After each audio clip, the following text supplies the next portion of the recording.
What do parents fear for their kids? Let's talk about it. We as humans, we worry about what we care about. And ultimately, we worry about what we cannot control. Those are the things that we tend to dwell on. We know that we care deeply about our kids. And many parents see parenting as one of the primary aspects of their identity. So it's no surprise that we tend to worry about our children. We worry often, if not all the time. But what exactly do we worry about? I think answering this question gives us a lot of insight about how we can speak to the heart and ultimately how we can invite Jesus into our lives, into our brokenness, and what he has to say about that. In recent studies done by the Arbor Research Group, a number of studies were actually done about parenting from parents of all different varieties at different phases of parenting, and they were asked to gauge their level of worry over 16 different topics. Parents were asked to gauge their level of worry from either not important at all or extremely important or somewhere in between, and some very interesting results emerged. The worry for your kids topics included anxiousness, depression, religious faith, sexual behavior, responsible use of technology, being bullied by other kids, use of drugs, drinking of alcohol, violence and weapons, suicide, racism, body image, influence of peers, busyness and exhaustion, good eating habits and nutrition, and getting enough sleep.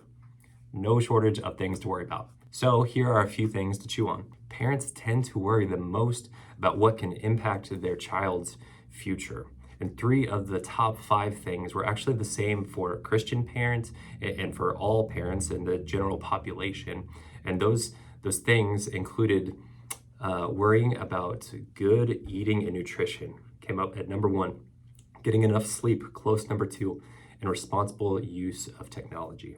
This tells us that the most common concerns for parents across all developmental stages is for their child's physical well-being.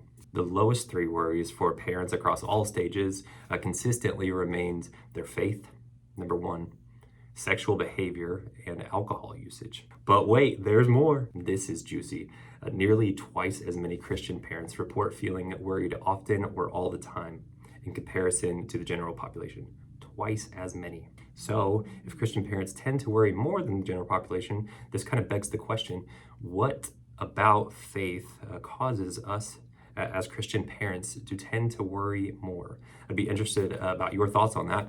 Leave them in the comments below. Comparatively speaking, Christian parents tended to worry less about mental health and more about their child's relationships and their physical well-being, while the parents of the general population, mental health was the number 1 concern and worry for them. And across all the phases of a child's development, a parent's worries and fears changed quite a bit from phase to phase, while their values remained pretty consistent across the entire scope of their childhood. For instance, interestingly, Christian parents tended to worry most about the faith of their child when their kid was about 4 to 5 years old. Worrying about bullying tended to peak right at the beginning of elementary school when their child was going off to school, and that remained pretty consistent worry and concern through about the beginning of high school. Parents tended to worry the most about their kids' sleep as their kids were entering middle school. No surprise there. If you know, you know. And the greatest total number of fears peaked at the high school age, the greatest accumulation of fears. And specifically a note about racism. This was very interesting.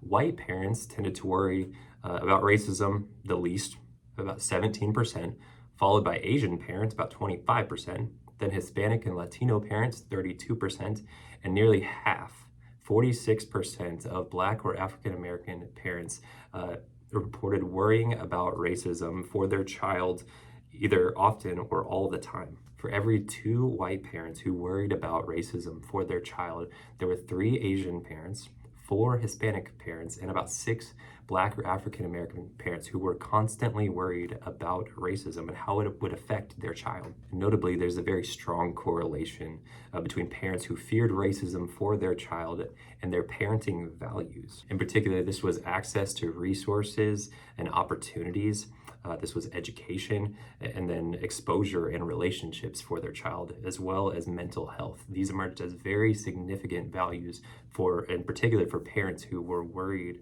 about their child experiencing racism. For Christian parents, there are a lot of worries regarding church, how their kids are being influenced, that the churches are teaching in accordance with what they are teaching as parents, that those align doctrinally, and also that their kids feel welcomed and that they actually belong where they worship and are learning about faith.